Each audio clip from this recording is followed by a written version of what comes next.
Spoke shaves came in a huge variety of shapes and sizes once upon a time. Many, many trades used them, from coopers to cabinet makers to pattern makers to wheelwrights. I've got some made out of brass, some cast iron, some wood, and some with curved soles, some with straight soles. These are two of my favorites right here. This is a Stanley 53 with a gull wing handles, gets your hands away from the work.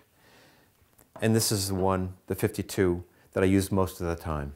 What I like about it particularly is that it's got a thumb screw, and as you move the thumb screw, it opens this bail to open the throat and deepen the cut, or tighten the throat and refine the cut to a much finer cut. The three ways that I would typically use a spoke shave is cutting a curve, concave and convex.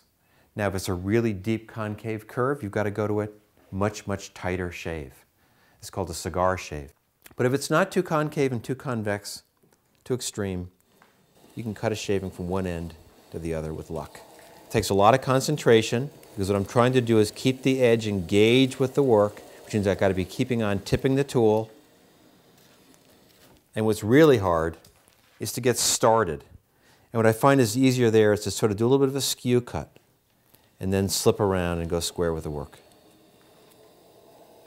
If you're working a piece like this and you're starting to tear out by going uphill, then you'll have to reverse direction. You want to be going downhill as much as you possibly can.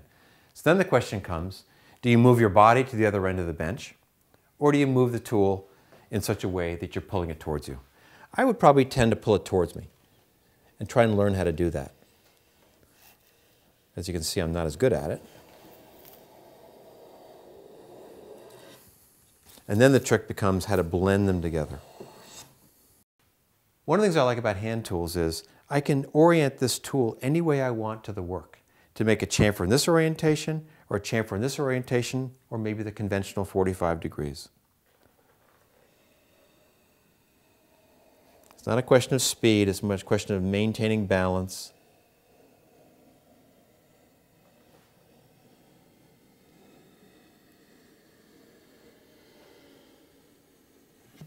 There you go.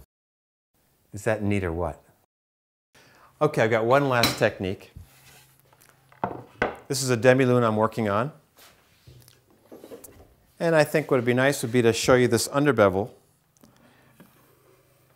It's a nice place to use a spoke shave. Again, to maintain these angles. Really, I've got a line here and a line here, and I want to join the, meet those two lines. So sometimes it might be working a little bit more this way, sometimes a little more that way. And let's give it a try. Okay.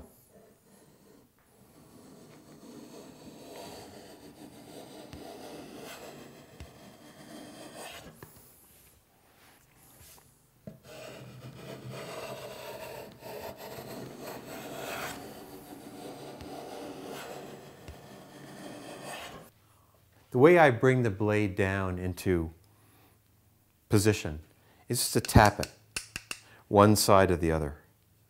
If I go too far, tap it up.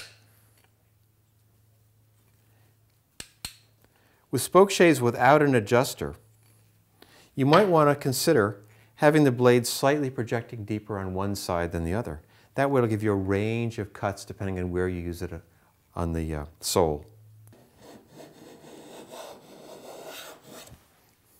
As someone who designs and builds a lot of curved pieces, I like the variety of spoke shaves, but I also like the connection I feel to my work